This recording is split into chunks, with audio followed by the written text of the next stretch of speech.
Hello, everybody, and welcome back to the channel. I am your host, God of Heroics, or you can just call me Hero. Today, I am just uploading one of my videos from a stream I did over on IRIAM.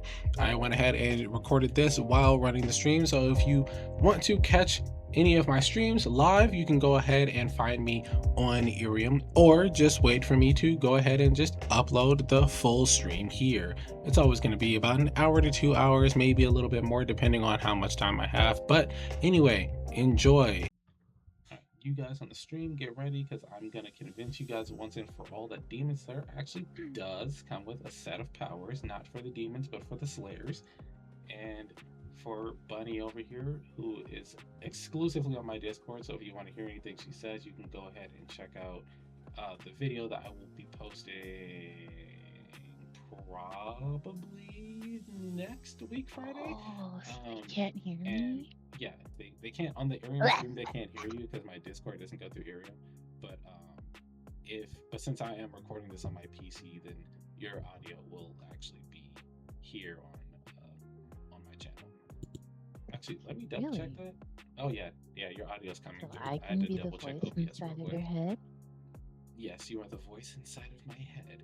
And then for anybody who Okay. happens to watch the video on YouTube will think I'm talking to disembodied voices when I respond to the chat. So it's a win-win for everybody. Somebody's gonna think I'm schizo. All right, so with Hell's Paradise coming out with a season 2, which might actually be their final season unless they decide to cut it short and then do, I don't know, season 3 or a movie. I figured there is no better time to talk about this than today. Also, considering that Demon Slayer recently got a movie, and we are apparently working towards getting the second out of the 3 movies, we are never in a more relevant space. We're literally recording this right between the release of both of these things. So let's get started. I'm pretty much just gonna read through my entire script here. It's a 25-page script. It's technically a 15-page script, but there are images on here for the visual viewers. Skullmorph Sound Lab, thank you for joining. We are discussing Demon Slayer and talking about how these characters actually have powers. So let's get right to it. So, in the world of anime, there are tons of power systems ranging from slightly above human abilities, giving the users a boost in power and some simple abilities, all the way to god tier abilities and power systems being capable of erasing and creating universes with a simple thought. And this is obviously the cusp of power scaling. There exists obviously a scaling tier list that gives off information about characters' aptitudes and defenses, and hacks and abilities to classify how powerful our favorite anime characters in fiction are, and we use those to put them against other people, as you have seen with like the classic Superman versus Goku, or if you go with like the Gojo versus Makima, there have been tons of different debates on who would win. It all comes down to how powerful their universe scales, how powerful the characters in said universe scale, and the hacks and abilities that they have. Now, unfortunately, we're talking about Demon Slayer, which does not have that high of scaling. I don't even think they go close to relative, which is light speed, but that's okay because we're only talking about Demon Slayer as it regards to Demon Slayer. So, in my opinion, the best part of these systems is analyzing the depths of a power system to see how well it works from its most basic level to its most complex level to theorize about what is and isn't possible. By doing this, we get to make connections and conclusions most wouldn't think about, and sometimes come up with loopholes that can make some abilities more practical. And this matters a lot when talking about things like JJK and Chainsaw Man, because in a lot of those verses, they don't scale very high, as opposed to series like Dragon Ball Z, where they're literally blowing up galaxies halfway through the fucking series. But it does matter when you're talking about, oh, can so and so defeat Gojo, considering that his infinity makes him untouchable? Or could they defeat Makima, considering that she has to prove herself to basically be considered above somebody to be able to control them? Or would they even be able to defeat her with the abilities that she can utilize from the people that are in her entire organization? Because as you know, if you've seen Chainsaw Man, she can actually utilize other people's abilities if they are technically beneath her or working for her. That all being said, today I want to talk about a power system with a decent amount of depth to it and discuss its more versatile application in a theory. We're discussing the power system of Demon Slayer, known as breathing styles or breathing techniques. Now, I know so many people think breathing styles are not a power system because the swordsmen don't have powers. And to that, I say, you're just fucking wrong. And I'm gonna prove you wrong today using evidence from Hell's Paradise. So, Hell's Paradise is a manga and anime set in Edo period of Japan, and we follow this character named Gabimaru, who is a skilled shinobi who uses most of his fighting capabilities throughout season 1, and he's lost his will to fight as we follow him in the beginning of the series, and he seeks death. He's finally been captured and sentenced to death for a massacre that earned him the title Gabimaru the Hollow. Sometime after, the shogun had heard of this legendary tonic that grants immortality known as the elixir of life, and unfortunately it's located on a dangerous island that no one has ever returned from. Due to this, he decides to treat a problem with another problem. All of the strongest death row inmates are brought together and tasked with locating and returning the elixir of life in exchange for their freedom. Each prisoner is accompanied with an asaemon, a professional swordsman who is basically tasked with being their executioner. So instead of killing them, they are tasked to follow them and kill them if they go off script. So now you have teams of 2 that are going to this island to find this elixir of life, one of them being a criminal, the other one being pretty much their prison warden. So it's during this journey to this deadly island of the unknown that our characters, in one way or another, learn about and awaken to the power of Tao. Tao is, in a sense, the most basic and fundamental part of the power system in Hell's Paradise. It's a life force within all things, whether they be living, non-living, or even spiritual. And people can learn to feel, see, or manipulate Tao, granting them the experience of touching the very origin of creation. In order to obtain this ability, one must need to be both strong and weak simultaneously, meaning that a person needs to be strong-willed while also embracing their own weaknesses, which make it hard to do for both. In a sense, being strong is usually misused as a front to cover up weaknesses because we as humans are inherently embarrassed of being weak, and we're also put down for pretty much the same thing. And sometimes even flat out scared of weaknesses because the feeling of vulnerability is often either foreign to us or it's easily taken advantage of. Thank you, Hero, and for joining the stream. We are again discussing Demon Slayer's power system. Right now, we're talking about Hell's Paradise, since, as you'll see, they are very much the same. So, learning to manipulate the Tao inside of oneself allows you to unlock and thus manifest superhuman abilities thought to be pure fiction. The only possible downside is that if you overuse your Tao beyond your limit, it'll backfire, damaging the user. It's also stated that depending on your proficiency in Tao control, your Tao can become unbalanced through talking, uneven breathing, or even having your emotional state disrupted. And please remember that because it will come up again when we discuss Demon Slayer. So in Tao, there are attributes and different affinities. There are 5 different elemental attributes of Tao that one can basically come to use. And pretty much anyone can use about 2 affinities that they're pretty much born with. So these typings are all connected in an RPG style diagram in which one attribute boosts another but weakens another. So these attributes being fire, wood, earth, metal, and water. Water boosts fire and hinders earth. Fire boosts earth and hinders metal. Metal boosts metal. Earth boosts metal and hinders water. Metal boosts water and hinders wood, and water boosts wood and hinders fire. Tau attributes also come with two affinities of energy being yin and yang, but I'll go over those completely separately, probably not even in this video because it has pretty much nothing to do with what we're talking about today.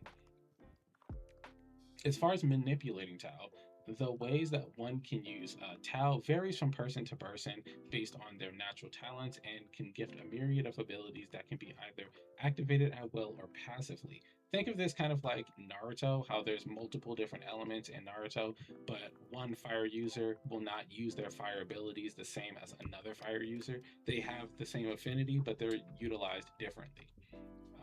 I'm going to just briefly go over two separate ways, like a lightning round of abilities that need little to no explanation, and then another set of abilities that we will have to go in depth with.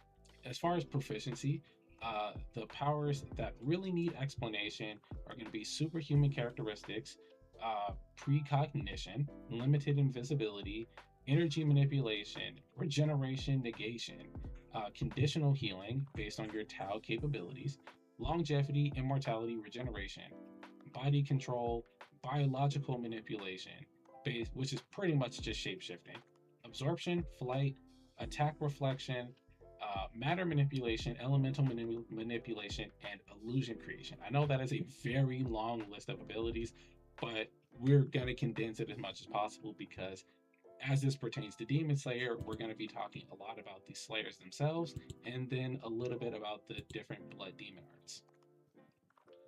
So, accelerated development based on your Tau can fluctuate based on how well you can embrace your said weakness and control your emotions. As you become a master over your own feelings towards your weakness and fortify your strength and resolve your Tau, and resolve your Tau grows stronger as a result. It's like a muscle. The more you exercise it, the stronger it gets. And essentially, that's how it's going to work for pretty much all these powers. Thank you, Jonathan, for joining the stream, by the way. Extrasensory perception and pressure points. This probably doesn't need that big of an explanation, but we're going to go over it anyway. This is a solid example of a passive ability, pretty much. Once someone awakens to Tau, they are allowed to see the depth of someone else's Tau.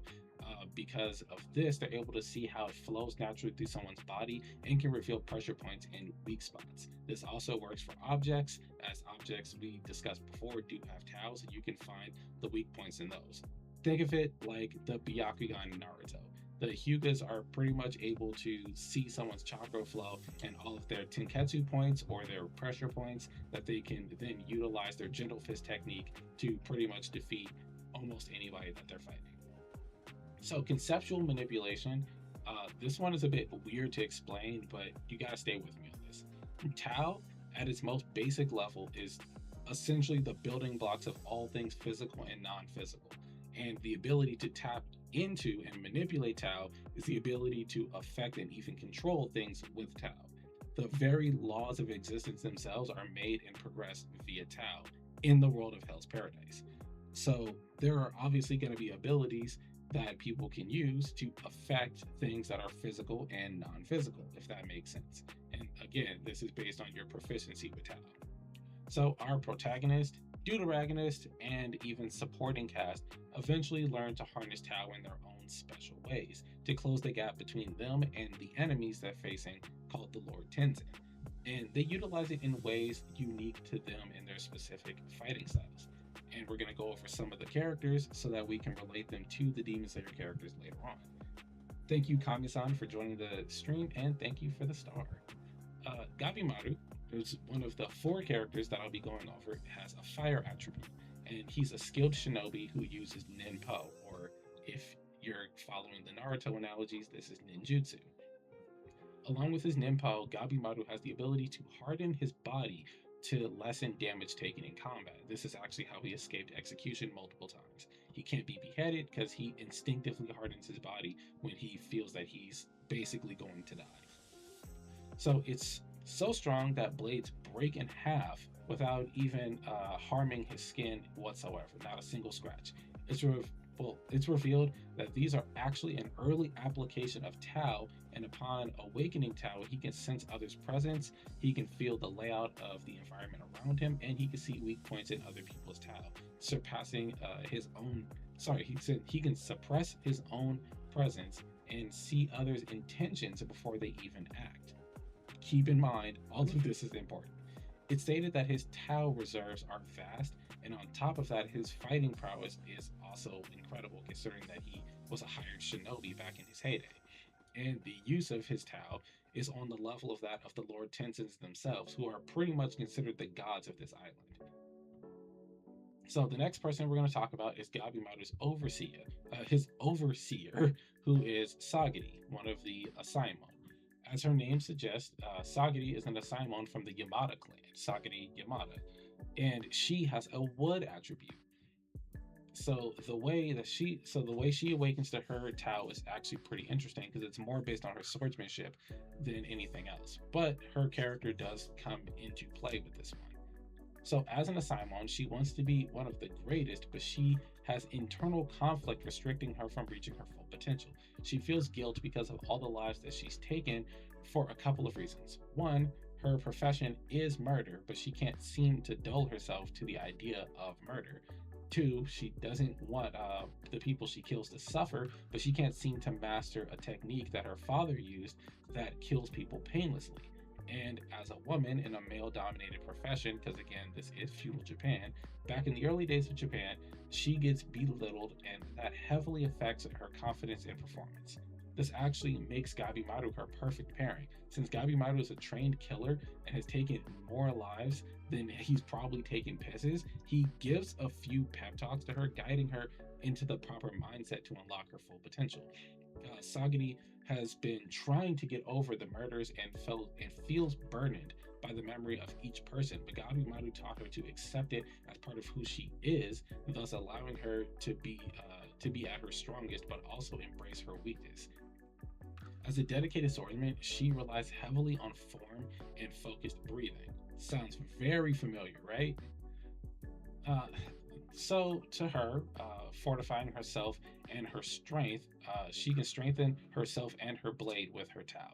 So, it's finally, we're not talking about Naruto. Think of it like in One Piece, how Zoro has armament haki. He can use armament haki on his body, but he extends it onto his blade, making his swords even that much stronger.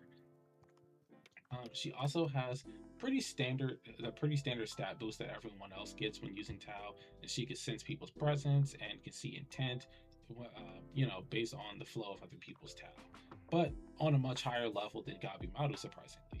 Shion, who is the next Asaimon we're going to talk about, he says that her control over her senses and reflexes using Tao are much faster than his own, and will be impressive when we talk about him. So, to solidify how impressive that is, let's go over Shion. Shion, like Sagari, has what attributes, and he is the former 4th ranked Asaemon of his clan, which is actually considerably impressive since he is completely blind. Also, keep in mind that there are 12 Asaemon. Uh, what's her name? The chick we just talked about, Sagari, she's the 12th ranked one. So she's actually the worst of all of the professional executioners, and this blind man is the 4th best. So, being blind isn't really a problem for him because at a young age he was able to awaken Tao, allowing him to see what he called waves in people's bodies, which put him in a league above the rest when it came down to attacking enemies with pinpoint accuracy and deflecting blows from multiple angles. What the waves he was seeing was obviously Tao. On the journey through the island, he experiments with Tao, teaching himself to cloak himself and his sword in Tao, pushing himself further beyond his own limits. So, this is pretty much what Sagiri was able to do, except he just did it because he was like, hey, let's see if this works. While Sagiri pretty much had to unlock it through a lot of pep talks and a little bit of death defying situations. Limits that were already above human because he already had boosted stats in his base, as expected from the 4th ranked swordsman of a prestigious family. But this man said that Sagiri became better than him at seeing Tao, and Sagiri is literally the bottom of the barrel when it comes to the ranking. So it kind of speaks volumes as to how powerful she is with her Tao. So, the final character we are going to discuss from Hell's Paradise is actually my least favorite Tao user, and he is a metal attribute named Aza Chobe. So Chobe has incredible strength, making him capable of breaking the ground with a stomp, kicking a grown man 6 feet upwards, and yielding a large axe with one hand. And this is before unlocking Tao. He's always been a survivalist, adapting to the circumstances and doing what needs to be done to make sure that he and his younger brother got to live. His younger brother, by the way, being the Asaemon that was assigned to be his executioner. So while on this island, he and his younger brother Tomo get attacked by Titan-like creatures, like everyone else did. And like everyone else did, they were able to kill these monsters. But unlike others, Chobe, as a survivalist, chose to consume flesh from the dead corpses of these Titan creatures. So later on, so later on, the brothers get left for dead in a pit of vines after coming to gripes with trying to kill some of the Lord Tenzin, which they were heavily outmatched to even try to do. So the vines that were in the pit actually turn people into flower beings that basically drain the Tao from their body, and that is essentially where most of the plant life and the Titans and all these other creatures get their life essence from and all that. But Chobe awakens the Tao within his body through dedication climbs out of the pit carrying his brother. In a fight immediately after getting out of the pit, he develops his Tao ability as his Tao grows at an astonishing rate. There's one big difference with his awakening, and because he was directly injected with Tao through the vines, attempting to shift him into a flower, he gained what is called Flower Tao, which is granting him immortality and instantaneous regeneration.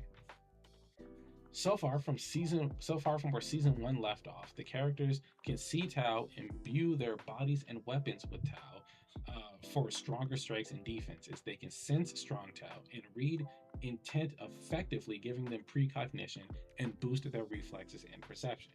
So finally, let's talk about Flower Tao.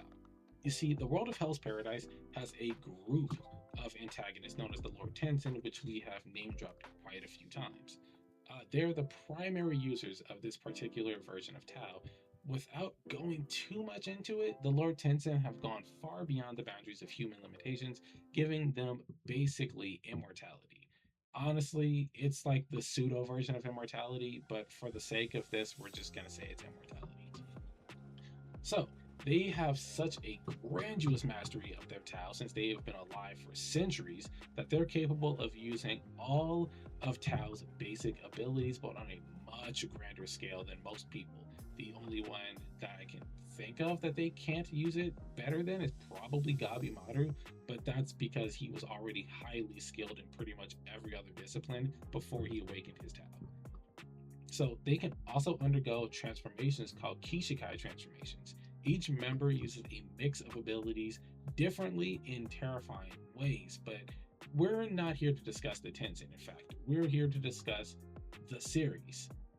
So now you're probably thinking, well, Hero, if you're saving all this information about Tao, then we should be discussing more about Tao and how it works. And what does this say for the Demon Slayer universe?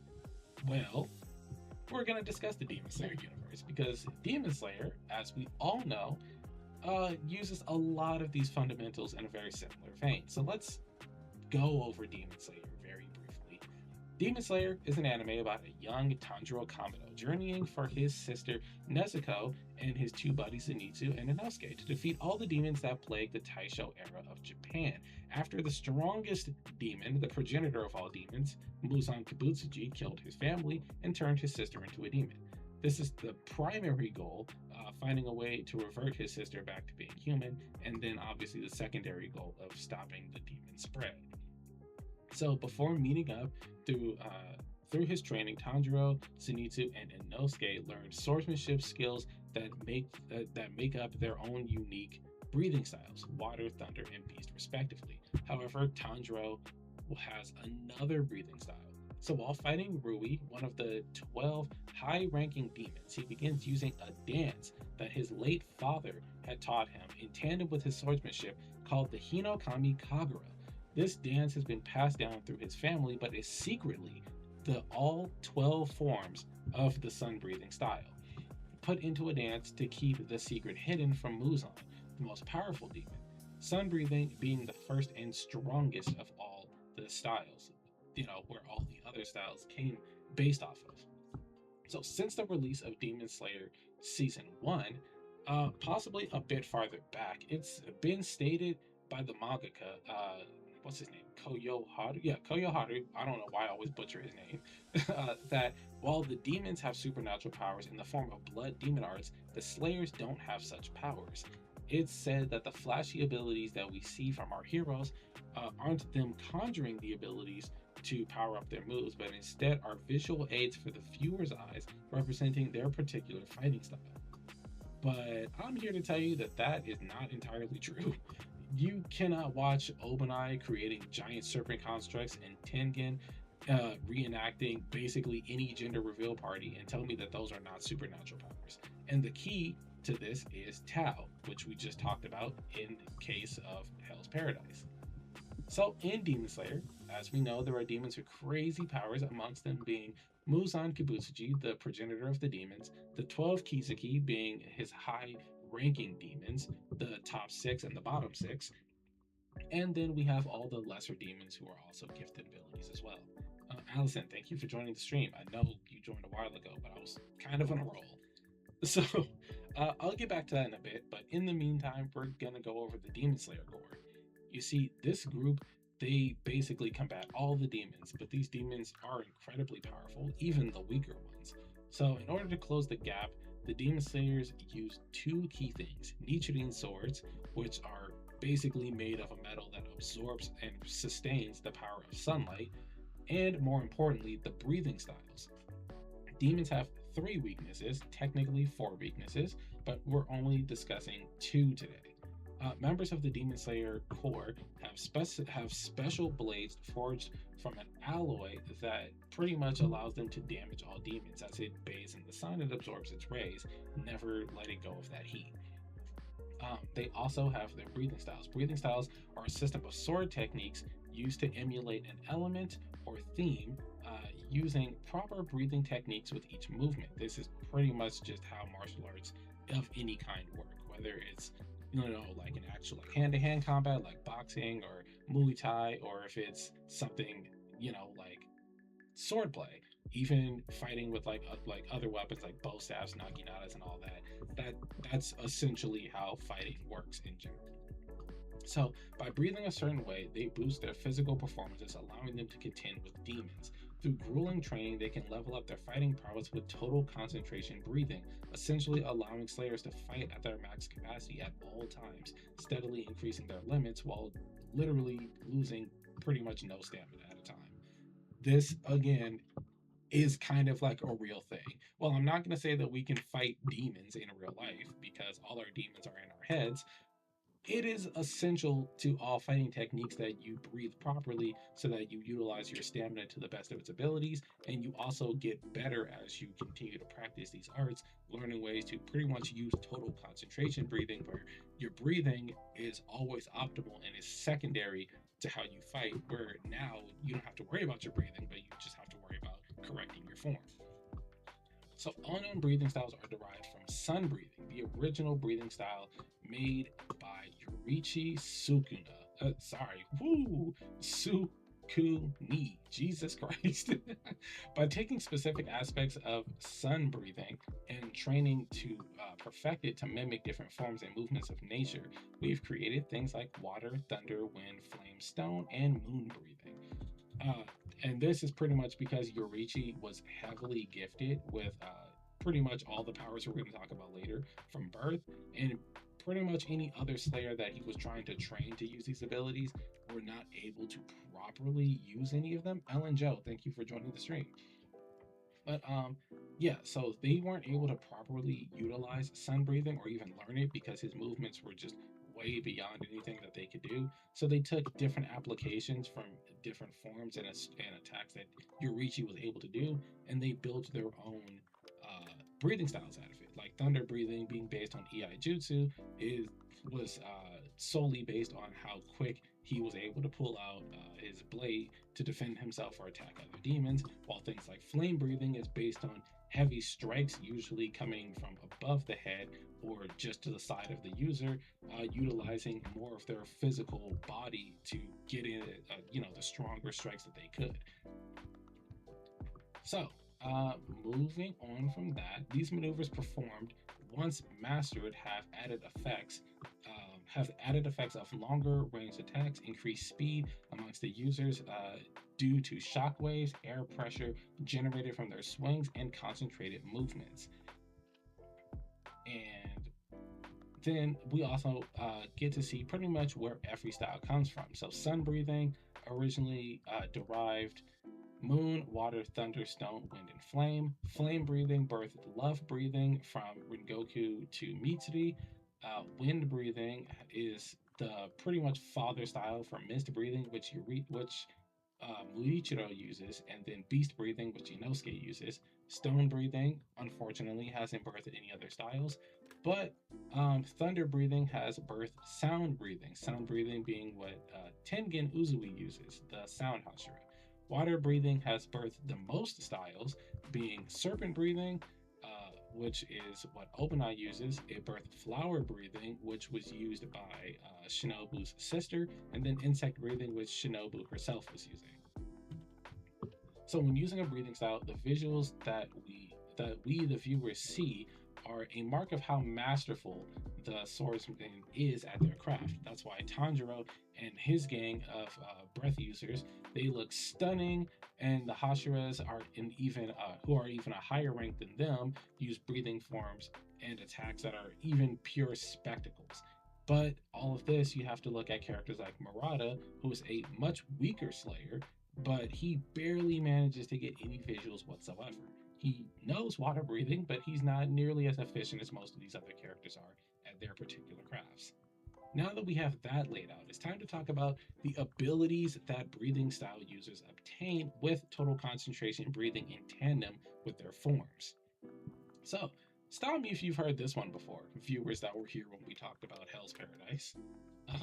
Enhanced physicality, strength, stamina, endurance, speed, and reflexes, enhanced senses, sensory perception, an ability that allows them to focus and visualize their surroundings beyond their normal eyesight, and they can also sense auras of nearby demons and determine how strong they are. Think of how Inosuke was able to see Enmu during the Mugen Train movie, or how he was able to spot Spider Mommy in the mountains. That is, by the way, her actual name. The big titty Spider Mom, she doesn't have an actual name. In Demon Slayer, if you look up this character, it genuinely just says Spider Mom. That is actually her name. So precognition. So for this one, after locking in against Gyutaro, Tengen was able to hear a melody in his head that gifted him the ability to know the rhythm of Gyutaro's attacks before they even happened. Tanjiro was able to see 6 attacks ahead when training with the Yorichi Type 0 puppet. And you have to remember, Tanjiro was also able to sense demons and their attacks and all that, and people's character and intentions simply by smelling them. So there's battle spirit, which is an aura that a person derives from the connection between their mere undetected attacks and their opponent's senses, and their sheer power and presence. The selfless state is the ability to completely suppress one's fighting spirit, completely erasing their presence. It hides their intent to kill, letting them fight undetected. The Demon Slayer mark is this mark drastically enhances all of the aforementioned abilities. The drawback is that it has to be used for a short time before causing exhaustion to the user's body. This happens to Tanjiro in the final battles of Season 1 and 2, and it happens to Mitsuru and Murichiro in Season 3. Are we starting to see the parallels with Hell's Paradise? So, Slayers have a truly advanced marked state. They can see into what is known as the transparent world. And holy crap, this is another thing we've heard of. A realm that allows them to see the muscles and blood flow of their enemies to know exactly what they're going to do next. It also increases their reflexes even more so. An aspect of the transparent world is to be able to see and take advantage of all weak points. Wow, it's almost like I went 4 pages back and just started reading Hell's Paradise again. Now, onto the final ability. While they're not conjuring any elements whatsoever, as we have seen evidence of, If you recall, I mentioned that Slayers can extend the range of their blade, like when Tanjiro uses the sixth form Whirlpool to redirect Yahaba's Blood Demon Art arrows. I didn't make this up, by the way. It's literally listed on the Demon Slayer Battle Wiki that he actually uses the extended part of his attack to redirect these arrows. So that's because that is the final and hidden ability of the Slayers. It's Tau. So it seems like on the surface there are just similarities between breathing styles and Tau, but it goes much deeper. Sagari, being a trained swordsman, focusing on her strikes, couldn't deal damage to the Lord Tenzins. But I don't even think she got a good hit in pretty much before she was able to, concentrate. But when she concentrates on her breathing and enhances her Tau, focusing her aura onto her sword, she is able to deal tremendous damage to the Lord Tenzin. Sounds much like Tanjiro when battling Rui. Water breathing wasn't cutting any of the webs, it wasn't hitting any of their weak points or doing any real damage. However, when he locked in and instinctively focused on his breathing and used Hino Kamikagura, he was able to do damage. Actually, the same happens in the Mugen Train arc. Enmu's imitation body was cut down easily with water breathing, but he needed to use Hino Kamikagura Clear Blue Sky to slice through the real neck of the demon train that literally let him take the next step. So Sagari's goal in Hell's Paradise as an Asaemon is to prove herself as a swordsman by mastering a technique that her father used, allowing her to swiftly kill and decapitate convicts painlessly. Now, where have we seen this before? In Demon Slayer, Inosuke throws Tanjiro towards Spider Mommy, again, literally her freaking name, and I love this so much. Tanjiro was basically trying to be ruthless and kill her, and he was trying to end her until he saw that she felt remorse for her actions and was accepting her death. In this moment, Tanjiro switches up his grip and executes her with water breathing, fifth form, Blessed Rain After a Drought, a painless beheading meant to be a graceful kill, to which she confirms herself, saying that it felt like nothing happened. She said she didn't feel a thing, and it was as if a gentle rain was falling on her face. The exact move that Sagari's father uses. Now, I can feel that a bunch of people aren't convinced, especially after hearing something like this, because these are just minor similarities. So thankfully, I've come prepared. I'm going to throw every single one-to-one example of Tau and Battle Spirit. So Tau allows you to see your enemy's Tau and others, as an aura that flows through their body. And this allows users to see the intent of their enemies. In the Mugen Train arc, the upper rank demon Akaza battles with the Flame Hashira Rengoku, and Akaza says that he can see Rengoku's fighting spirit flaring. And we get a visual from Akaza's POV where we can actually see Rengoku's aura is spiking throughout his body as he's attempting to use his ninth form, his esoteric art Rengoku, which I believe is anime only, by the way, if I remember correctly.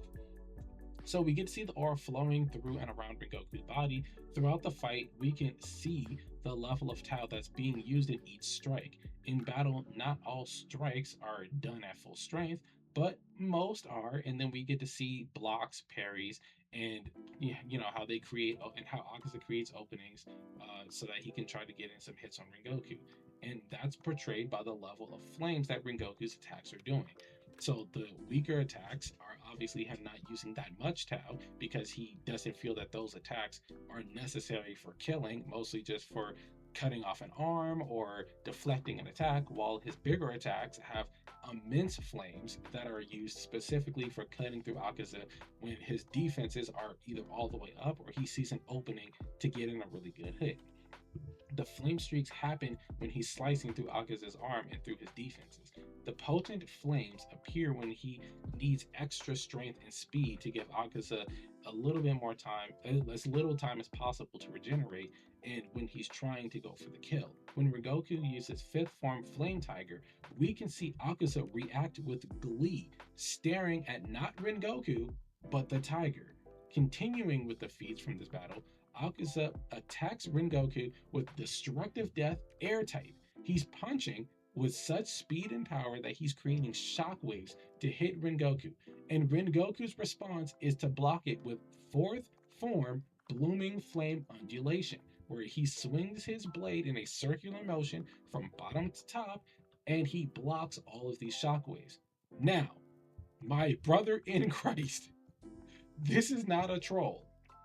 There is no way that him doing a single upward slice is going to block all of those damn shockwaves. Like, I know that the fandom says that Slayers don't actually have these elements, which is hilarious. But if it was actually flames, if his power that Rengoku was using was actually flames, the shockwaves would have punched holes through the fire. But since it doesn't, that means he's not actually using flames, but he's using something else. Much like that aura we talked about that characters can slice upwards with, being able to block enemy attacks or enhance their own strikes. So my hypothesis is that the Slayers are cloaking their blades in their battle spirit aura, and they're using that aura to strengthen their attacks. And because Rengoku's will is so strong, he's able to use it in a way similar to how a real wall of fire is seen, but is actually an impassable barrier. Hello, Ma Spaghetti. Thank you for the heart. And Cassie, thank you for the heart and for joining the stream. So, next on our list is going to be a shared spot between limited invisibility and illusion creation. All Tau users in Hell's Paradise have the ability to suppress their Tau output, hiding their presence, and they can also create illusions which distracts their enemies, allowing them to get in cleaner hits.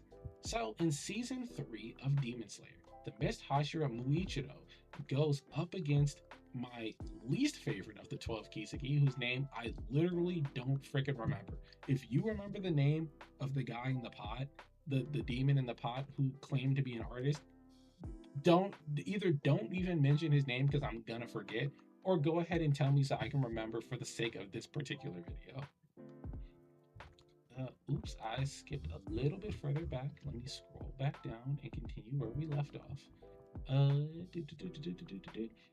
Yeah, so the Vase Demon, he tried striking Muichiro, but Muichiro was too fast. He tried attacking the Hashira several times, but every time he thinks he's got him, turns out there is nothing there. As a visual aid, we see Muichiro, but as he struck, he turns into mist. The Vase Demon himself says that it's like he's being enveloped in mist. Now, while the effects are not conjured elements, it's safe to say that the illusions are there, and that's because they're seen and attacked by the enemy. If this was just Muichiro conjuring mist, we could just say, oh, well, he just conjured mist, he conjured an element. But because apparently that's not a thing, we can assume that Muichiro is using his battle spirit or his aura or his Tau to leave a sort of clone behind, a sort of illusion behind that his enemy will think is actually him. And it's very similar in the vein of imagining Muichiro in his fight in general. He said it feels like, I don't think the name of that demon. I don't know the name of that demon, Cassie. But yeah, I just remember he was in a vase or a pot or something. But yeah, so being enveloped in mist feels like Muichiro has a very specific application for his Tau or his battle spirit, where he can thinly basically put it around the entire battlefield or in a certain area so that his opponent feels his presence everywhere, but they don't know exactly where he is. Because as we talked about with Akaza, demons can see battle spirit. So if Muichiro has the innate ability with his mist breathing to thinly lay his battle spirit throughout the battlefield as he moves, or kind of leaving like echoes of himself through the existence of his Tau, or battle spirit as Demon Slayer calls it, then that would explain why the demon thought that Muichiro was there, but he actually wasn't. And also explains why he's able to feel this sort of mist presence. So Muichiro was likely suppressing his presence in the same vein as people do with Tao in Hell's Paradise, and using his extreme speed to move around undetected in short bursts, so that by the time the face demon caught up to his presence, Muichiro was no longer there. It was just the remnants of his battle spirit. So the reason I consider this an illusion is because they were pretty much after images of Muichiro left behind for the demon so that it could fool his senses. So back in season 2, Tanjiro went up against a demon named Daki, and he used a technique called Hinokami Kagura, False Rainbow. So to quote the Demon Slayer wiki verbatim, the user performs high-speed twist and rotations, creating after images that are primarily used for evading attacks. These after images are particularly effective against enemies with sharp vision. I have no problem believing that if Tanjiro in season 2 was capable of creating an after image, that the prodigy Mist Hashira, boosted with a Demon Slayer mark, can easily do the same thing, especially considering that, again, all breath styles derive from sun breathing. And we also have evidence that Tanjiro uses this more than once. This is not like a one and done thing that he uses against Daki. He also used it against Akaza if you saw the recent Demon Slayer movie. So one more point I want to make is in regards to Genya, because we did talk about a character in Hell's Paradise that we have not yet made a parallel to. So what we see in season 1 really shines in season 3. So he's the very reason that I brought up Chobe from Hell's Paradise when I talked about the characters over there. See, Genya doesn't have a breathing style, unlike you, whose breathing style could just be American breathing. So, to gain the advantage over demons, he actually eats their flesh to temporarily take their characteristics: denser muscles with bulging veins, intimidating height, blackened eyes, the sharp canines, and regeneration. So it's said that Chobe got his ability from the vines in the pit, but those vines turn people into flowers. I believe that by consuming the flesh of the monsters, which the show put a lot of emphasis on when it actually happened, this introduced his body to high concentrated levels of Tao that bonded with his own untapped Tao abilities. So when the vines were attempting to shift him into flowers, they instead reacted to the foreign Tao that was in his body, thus evolving him much like the Tenzin themselves. So this is very similar to Genya gaining demon abilities through feeding on them. But before I talk about a few of the other demons, I want to close the swordsmanship correlation discussing the transparent world. As I explained before, the transparent world is a state in which slayers can see their opponent's battle spirit, muscles, and blood flow, so it allows them to pretty much see what their enemies are trying to do as far as an attack, whether they're dodging, moving, or however they choose to maneuver. So the best example I can give you is bloodlusted Tanjiro versus Daki. I know Tanjiro comes up a lot in these examples when we talk about it, but he is the only sun user alive, and a lot of the feats from other slayers scale to Tanjiro because all of their breathing styles came from sun breathing. So I don't know if it's confirmed, but when they were fighting, Tanjiro was laser focused on her, seeing all the movements in her body, reacting to everything before she even got to really start doing it. And he was able to cut through her slashes, which he wasn't able to do before. So, in fact, Daki was knocking him around, forcing him to play defense, and he even failed at that. So, when he was in his bloodlusted form, it's almost as if this was like a precursor to him seeing into the transparent world. Not only was he able to see all of her movements before she made them, and he was able to perfectly block and parry them in the most optimal way possible, but the fact that he was able to slash through her sashes shows that he was able to see the exact weak point where he should swing his sword. So Sagiri in Hell's Paradise does this exact same thing during a fight against one of the Tenzin alongside Shion. Sagari cleared her mind and focused on her breathing, focused on her breathing and her swordsmanship form, entering a mode in the anime known as middle way. This is a state of mind that unlocks and gives Tao its power within all of its existence, and by tapping into the mindset, Sagari boosted her own Tao. This boost is so great that while locked in combat with Rokuroda, I believe his name was, uh, without it, she was barely even able to block his attacks without being staggered, and her strikes were doing no damage at all. But with access to the middle way, she was able to deflect his punches with such precision and control that her blade didn't even pierce his skin, even though she was deflecting his punches with the blade itself. Uh, Hi, Pan. Thank you for joining. Thank you for joining IRIAM in general. And Wonderful Mouse, thank you for joining the stream as well. So, she didn't pierce his skin not because she couldn't, but because she basically didn't want to. And we know this because just earlier, when she showed a glimpse of this power, she cut off Rokuroda's extremely thick pinky finger. This is probably the perfect parallel to this. The best way I can explain this for anyone who hasn't seen Hell's Paradise. In early One Piece, in the the Alabasta arc, Zoro is fighting a guy whose abilities is basically to turn any body part into a sword. And when he stands up, he swings his sword, showing basically that he has full mastery of his blade. Zoro swings his sword at a low-hanging branch on a tree, and it just brushes all the leaves over to the side. Then he turns the other way and swings his sword at a stone, completely splitting it in half. And this is what I mean with Sagami. She has such control over her blade that she can choose to either slice off this really thick, muscular giant's thumb, or she can literally use the face of her blade to deflect his punch without harming his skin. That's abnormal control that you can only get while using middle way. And Sagami's description of middle way is also strangely descriptive when it comes to Tanjiro using the transparent world. She said, turn your emotions into strength. Use logic to keep sight of the object. Choose neither calmness nor passion, but the middle.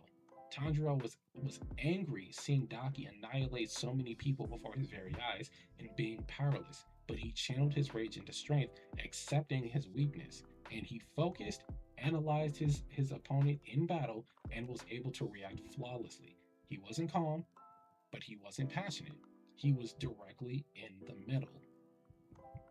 So when it comes down to it, looking at the facts given to us in the show, the humans in Demon Slayer are capable of acquiring tremendous power through the application of properly applied breathing techniques and hardcore training that are relative to the abilities humans can achieve in Hell's Paradise using Tao. The demons have supernatural powers that are like the higher end Tao abilities that the Tenzin use, only obtained by demons during their unnatural physiology. Both power systems are based on real life beliefs and practices, so it's no surprise that they come to the same conclusions. With all things considered, I believe I've made a very valid case for the strongest members of Demon Slayers. While not producing flames or water or lightning with their forms, they do have an aura that takes shape based on their style and their entire breathing style concepts, and can even imitate the properties of those concepts that they are made to embody. So I think that's pretty cut and dry. A lot of people will go ahead and claim that Demon Slayers do not have powers, but I think the opposite. While it's not, them literally creating the abilities, like Tanjiro's not actually creating the heat of the sun when using sun breathing, but he's instead using arts that are relative to that of his breathing style, and his fighting aura, or his the fighting spirit, or their aura, or in this sense their Tao, is pretty much the same thing. It's quite literally the same thing. So I genuinely believe that the demon slayers actually have powers. It's just not the powers that people initially think when they